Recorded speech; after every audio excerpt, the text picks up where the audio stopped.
The boss of URI is here, and we got a lot to cover tonight. Settle in.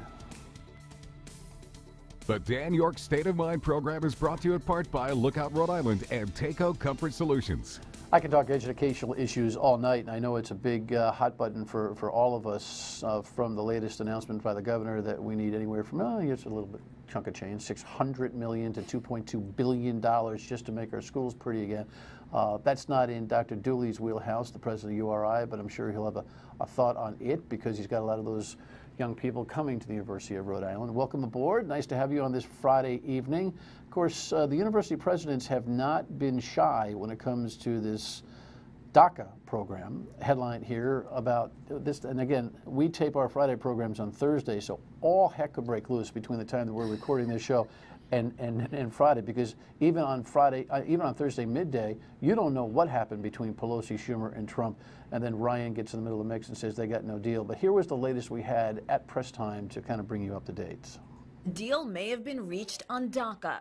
Top Democrats on Capitol Hill say they've made an agreement with President Trump to protect certain immigrants brought illegally to the U.S. as children. I have a love for these people, and hopefully now Congress will be able to help them and do it properly. That was the president last week, asking for a bipartisan solution for the nearly 800,000 young people who had been protected from deportation and allowed to work legally in the country. After dinner with the president at the White House Wednesday night, House Minority Leader Nancy Pelosi and Senate Minority Leader Chuck Schumer released a statement saying, quote, "We agreed to enshrine the protections of DACA into law quickly." Earlier in the day, White House Press Secretary Sarah Sanders was asked about the president bypassing Republicans and negotiating with Democrats. I think it's less about him needing them, but as more about the president wanting to work with them and wanting to help move this country forward. The two Democrats also said a border security deal was worked out, a plan that does not include a wall on the Mexican border. The White House quickly disputed that, with Sanders tweeting, quote, "While DACA and border security were both discussed, excluding the wall was certainly not agreed to." You know, that's just, well, the president and I were just saying what that is. That is just, how would you say, tidying everything up, correct? Correct. Holy Correct. mackerel. Way to put it. President Dooley actually got some attention for his own thoughts on this. Is a headline I think that we could throw up there that discusses it, at least a press release. You've been very, by the way, welcome.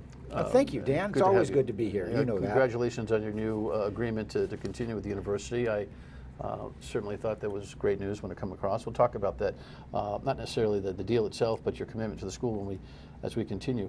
But you've been very strong, and you feel, well, you feel very strongly about this. I sound like Donald Trump with double the toe loop superlatives there. But talk to me about this issue.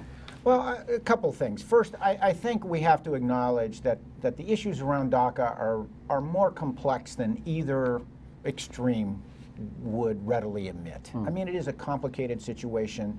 There are all kinds of circumstances covered amongst the students who are part of the DACA program and those who are eligible who've not enrolled.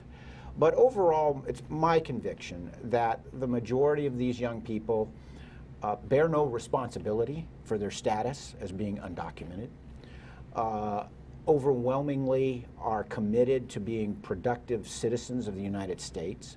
The large majority of them have known no country to call their own other than the United States.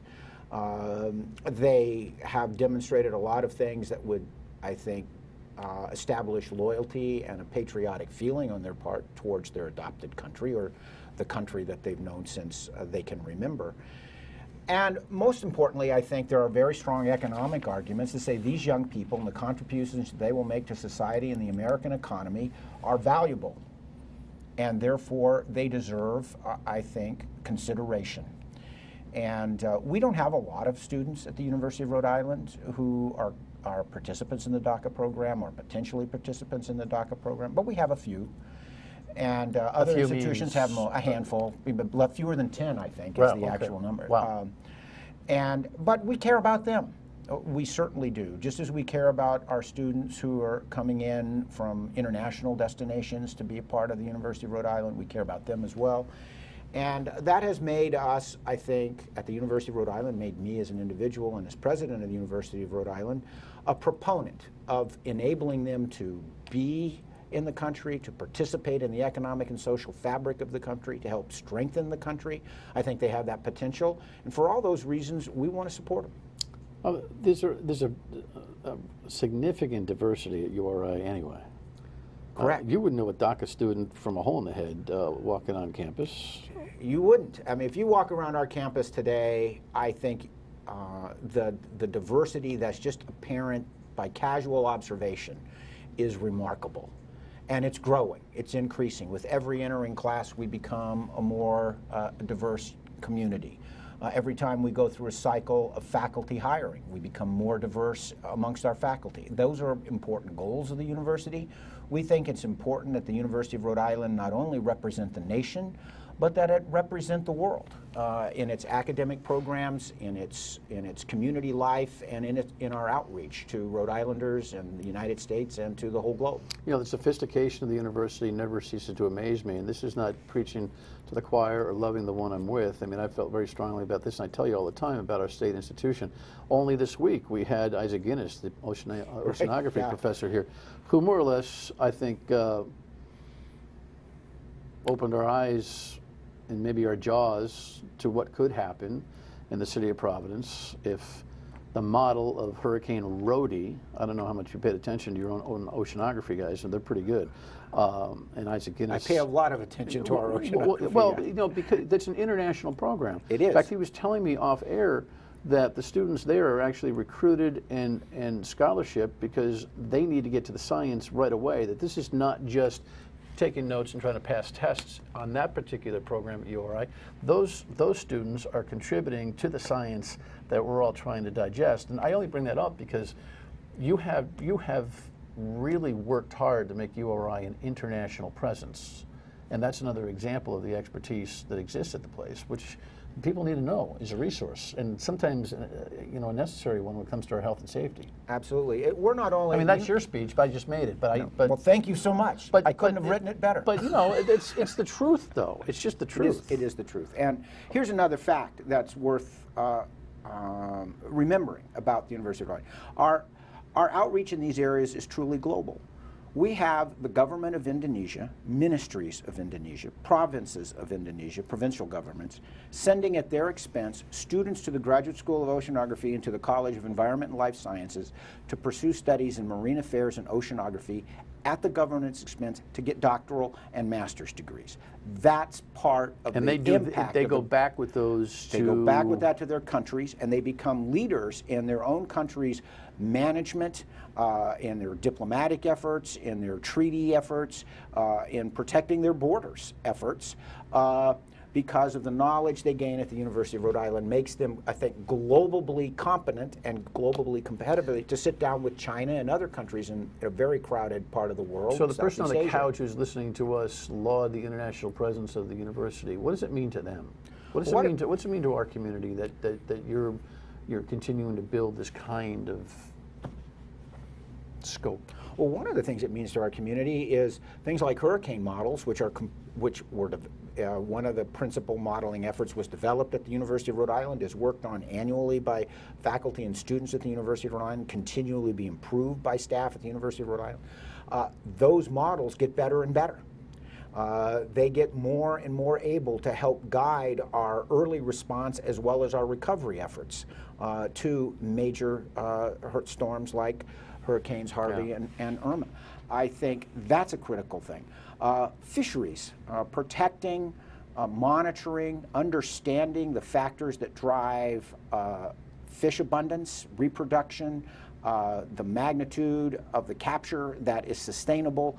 Those efforts are guided in part by the studies that are done at the Graduate School of Oceanography and the College of Environment and Life Sciences. Another one, Rhode Island benefits enormously from having a special area management plan in place for its coastal waters, first in the world, done largely through the efforts of the University of Rhode Island with working with state government and the private sector to do that. It helps us do everything from deciding where to put offshore wind to fisheries and sea lanes and everything else. Those are just some of the practical outcomes of the work that the faculty at the Graduate School of Oceanography and some of our other units are doing. See, he's not just worrying about the basketball team. That was pretty good. When we come back, we'll talk about the new 3-year agreement with the president and why he wants to stay. Stay with us.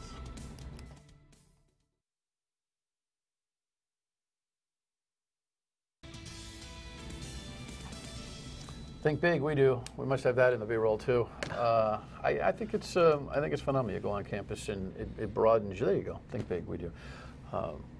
By the way, if you're looking for a little energy, I mean this. We don't need constant trespassers on school grounds. But when you step Everyone is welcome. But when you step on campus, there's an energy. There's an energy that goes along with being on any campus, I think, not just URI's campus, which must keep you young, right? In a way, well, living square in the middle of it. I love it. I live on the campus, as you know. Right. It's a great place to live and to be. I love the energy, the enthusiasm, the passion that the students have. It's one of the reasons that keeps me optimistic about the future of our country and indeed the future of the world. When you see those young people come on, they're not intimidated by the future that they're looking at. They're not intimidated by the global challenges that they will face. They're anxious to learn how to deal with it. They want to be prepared to be productive. They want to be prepared to be leaders. They want to know how to work in the environment and that they'll inherit. So why are you sticking around? You got I think an aggressive agreement from the state. My guess is though, with the way you've moved the university, you probably could have pursued other opportunities and made even bigger dough. Why are you sticking around? Stay around primarily for a couple of reasons. One, I love what I do. I love being at the University of Rhode Island. I think it's a phenomenal institution. It's still got a big upside. That is, it can get even bigger. It can get better. It can do more. And I think there's a lot of momentum to do all of those things that I'd like to continue to be a part of. Bigger meaning more students? More students, more impact, more research. Better meaning? Better meaning, I think, higher quality educational opportunities for the students, better with regard to the scope and impact of the research, scholarship, and outreach that the faculty are engaged in, better with regard to our global impact, better with regard to the way we prepare students to live and work in the 21st century. We still can get better in all of those areas, and that's our ambition. That's our goal. And you see yourself, how long? I mean, you signed a 3-year deal. Is this your swan song, or are you keeping an open-ended thought about the whole thing? You know, I want to stay open to what the future brings in this. Right now, I want to focus on preparing the university for its next comprehensive campaign. We need to go out and raise a bunch more money to support the institution. That's a big part of your job, isn't it? That's a very big part of the job. Do you like it?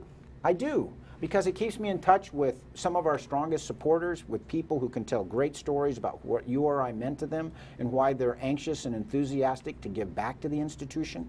That's not only, I think, rewarding to hear those, but you learn from that in terms of how we can improve. Is that where you draw the most resources? Because we've lamented here for a long time about how the state government, URI might be the name of the place, but as a land-grant institution, it is a very, very minimal part of your financial operation, that being state taxpayer dollars. Unless when you're bonding and you're borrowing and you're moving facilities around and building those, it's a different story. So most of the resources coming from tuition and the give back from graduates who have succeeded, correct? That's the model? Yeah, that's basically right. The vast majority of our revenues to operate the university come from the tuition paid by students. And that's why we always want to have a very student-centric, student-centered focus, because they're paying a lot for the education that they're to receive at the University of Rhode Island. We want that education to be as strong and as competitive as possible. We want them to be as prepared as possible. You're paying a lot, but again, not to do a commercial, but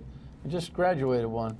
I mean, tell you, against some of the bills that people are paying, the return on investment versus the put, it's very strong. Come on, man. Strong. I mean, it really is. I mean, what you can get out, you're still going to end up, if you don't get any assistance, with a 6-figure bill at the end of the deal, probably, but not the 6-figure bill that you get at other places, which is, and of course you'll tell me that very few are in a 6-figure because there's a lot of help along the way with tuitions, which leads me to the one issue that is kind of dangling for the governor, which is that she wanted the 2-year free college tuition. You were here advocating for that. I told you that I didn't agree with it, and we had a good fight about it, and the governor had a good fight with me about it, and I predicted it wouldn't happen, and it didn't happen, but it did happen for CCRI. Is that dead now, do you think, or do you think that conversation is going to continue to go, and will you continue to advocate for it? I think the conversation will continue, and we'll have opportunities to continue to disagree in a friendly way about it, because I continue to believe that it makes sense to enable Rhode Islanders to better afford an education at the University of Rhode Island. I agree with you completely. It's a great return on investment. We're very well placed in the market in terms of what our costs are compared to many of our institutions. We've got data to show that from Delaware, from Maryland to Maine, on a cost per credit hour basis, we're the most efficient public research university in the entire region. Those are facts. So we know we're delivering education as affordable as we can make it. We're doing that more affordably than all of our peers. We're committed to making that education as excellent as it can be, but there's still a lot of Rhode Islanders who their expected family contribution towards the cost, just the tuition part of attending the University of Rhode Island, is in fact less than what our resident tuition is. That means the family is not expected to write a check to pay resident tuition because it's not within their financial capability to do so without borrowing. That's one of the main reasons we want to go out and raise money, because we want to provide additional financial resources for Rhode Islanders, and yes, for non-residents too, because we think they're a great resource coming into the state.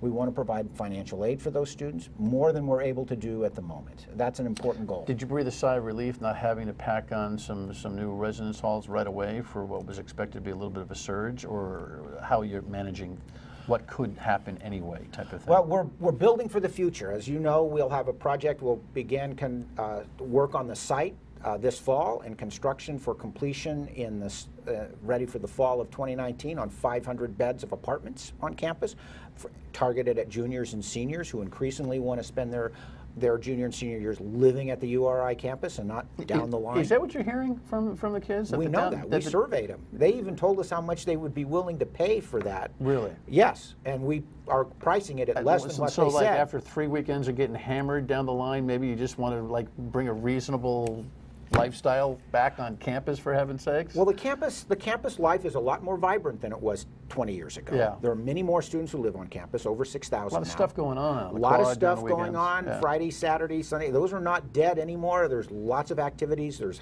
hundreds of student organizations that are busy throughout the weekend and the week. It's just a much more vibrant community, and therefore a lot more attractive. And plus, you don't have to drive. You can just walk to everything you need to get to. Right. You know what I mean.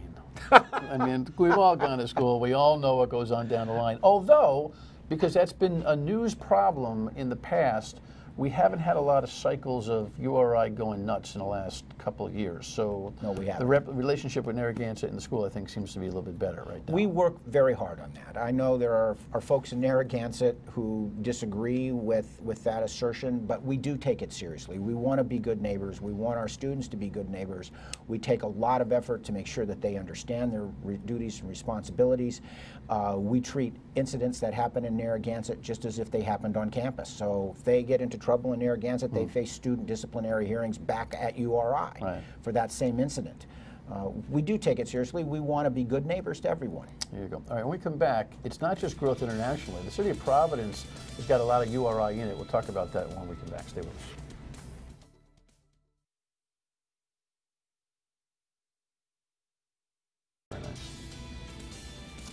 So tell me about URI's growth in the city of Providence and the economy. The nursing school comes up. Is that a weird thing for the students to now have a 20, 30 mile thing between campus life and studying to be a nurse in Providence? The transitions are always disruptive.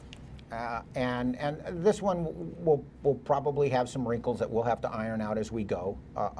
But here's the rationale, and ultimately, I was a strong proponent of this, and I continue to believe very strongly in the benefits for students. First of all, we have now in Providence an absolutely world-class nursing education center. In fact, I would argue right now at opening, it's the best facility in the entire world for educating nurses. That's bold. Nobody's better Nobody's better. The technologies that are in there, the quality of the spaces that are there, the proximity to all the clinical settings that so many of our nursing students as juniors and seniors need to spend time rotating through anyway. I mean, our junior and senior nursing students spend an awful lot of time all over the state. South County to East Providence to Narragansett to Newport to the whole Providence area. Working in hospital Working settings. in hospital and clinical settings. Right. That's part of their education. What this Nursing Education Center enables us to do is to give them unparalleled preparation for that by working in world-class, state-of-the-art simulation facilities so that they get a chance to practice on very, very sophisticated robotic mannequins, exactly what they will need to do in clinical settings. Huge advantage in their education. That'll make them much better prepared, actually, as student nurses on the actual clinical settings. You got in those URI roles. students and RIC students Share the space. sharing the space. And I How's think, that working out? Well, that's a good question. I haven't been up there since the opening, but I'm very enthusiastic about the possibility over time of greater collaborative efforts between the two institutions and the faculties of the two institutions, since they'll be sharing in spaces together. I think there are opportunities we can explore there. I think sharing those spaces was, in fact, the only affordable means for the state to take two nursing programs, enable both of them to offer world-class facilities for Does it their end up students. being, will there be a difference between a URI nursing degree and a RIC nursing degree? Oh, sure. The faculty have different ways of approaching the curriculum. The curricula are structured a little differently. The students we admit come from different segments of the population. So the programs each are unique and each have their own, I think, distinctive features that reflect the convictions of the faculty of the two institutions about how to do nursing education. The nurses for both programs are very, very capable. Both institutions pass the NCLEX, the standardized licensing exam for nurses, at greater than 90%, which is a very, very important metric for the quality of the education that the nursing students are receiving. And I think it's actually an asset for the state. All right, I think we've covered just this much of what we could talk about with URI. Don't tell me you're not a little fired up about what could be happening at the Ryan Center the next few months. I'm very excited about what could be happening at the Ryan Center, and I look forward to seeing you at all of the games. Yeah, hey, listen, we're all part of the team down there. This is, you know, that run that Coach Hurley and the boys had was unbelievable, and what was kind of a, oh no, are we cursed two-thirds of the season, and then that run that they made and put URI again on the national map. We only have 30 seconds, but that's part of the marketing of the university, It isn't absolutely is. It's worth hundreds of millions of dollars in advertising. To have Is that your hyperbole? No. To have your name splashed coast to coast, URI was one of the big talking points. A lot of people thought URI would win games in that tournament, which we did. And a lot of people thought we'd be extremely competitive against Oregon, and we were. Well, now, so as that's opposed to great the news. hunted, you are now, or the hunter, you are now the hunted. The guys are going into the season knowing that everybody's aiming at them. And you know what? They're fine with that. They're enthusiastic You guys about it. going to be PC this year? I don't make predictions that I can't control, but I sure hope so. Good to see you. Good to see you, Dan. Thanks again. We'll be right back. Stay with us. I understand that next week is Millennial Week. No, it's Choose RI Millennial Rhode Island. Choose RI Millennial Rhode Island. Millennials, perplexing to me. We'll study them on Monday, and also we'll follow up on this demand or the need for school building renovations to the tune of hundreds and hundreds of millions of dollars next week. Thanks for watching. See you on the radio at 3 on Monday as well. Good night.